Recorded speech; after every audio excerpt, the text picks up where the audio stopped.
Hi, I'm Rob from robnunphoto.com, and today we're going to be having a quick look at the Yongnuo YN462 flash or Speedlite or strobe. Now, YN462 is an entry-level Speedlite, or let's call them a flash. Entry-level flash.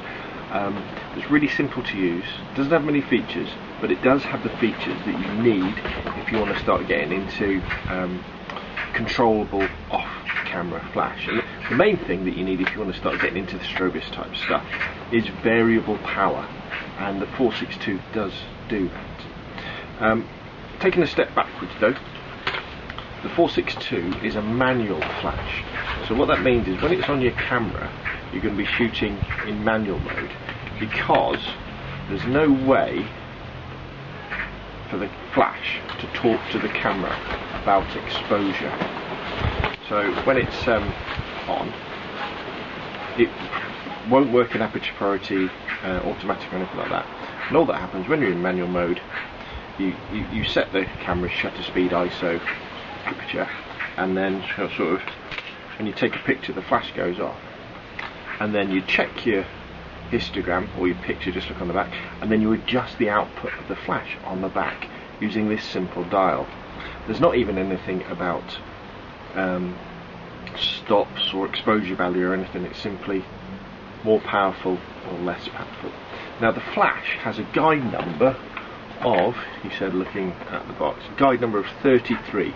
So that would be a guide number of 33 at ISO 100. What that means is, if you divide the guide number by your distance in meters to your subject, that gives you the correct aperture you should set on your camera, because your shutter speed is going to be at your sync speed, which is probably, I don't know, for this camera it's about 200th of a second. So it's got a guide number of 33, let's call it 30, because I think they're normally a little bit less. So let's divide 30 by, I don't know, what do you reckon, 3 meters away, about sort of 9 feet, so 30 divided by 3 is 10, so it'd be at sort of f11 to give you a acceptable exposure.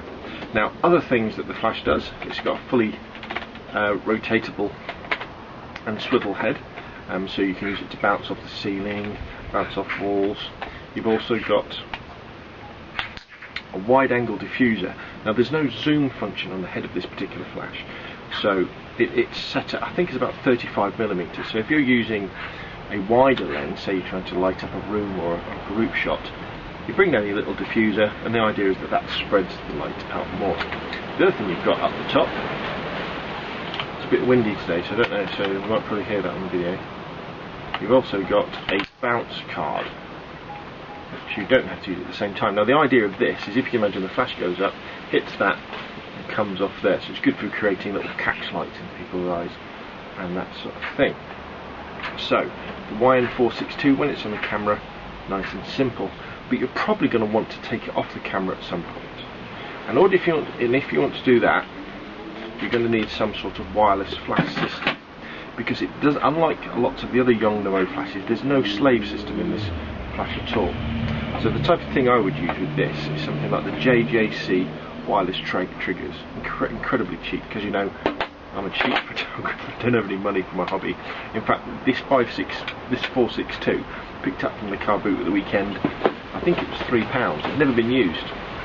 Absolutely amazing. But so I want to do something wireless. So JDC wireless flash triggers are really cheap. I think I got a commander unit and 2 receivers. I think it was £20 off Amazon or eBay. Really good, and you get extra receivers for about a tenner. So all you would do with this is pop the receiver onto the bottom of the flash, pop the transmitter into the flash hot shoe,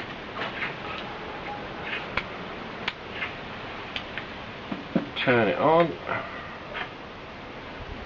like so, and normally what I would be doing, you probably see in the bottom of there, you've got a tripod mount, so I would stick it on something like a Gorilla Pod, so it could work. But hopefully now, let's just do a test fire, see if it works. Turn the flash on as well, see what happens, wait for it to get ready. There we go, it's ready, so let's see if it works. There we go. So maybe you'll be able to kind of hear this. I just can't take a photograph with the lens cap on, you know what I mean? Now, you may wonder why I can do that, because you're thinking, oh, he's going to damage his lens by zipping his hood on and off. Lens is in manual focus. Whenever I'm taking the lens hood on and off, always in manual focus and then back to autofocus. Right, so let's see. So we've got the camera in manual mode with the JJC, a bit awkward to hold it on top.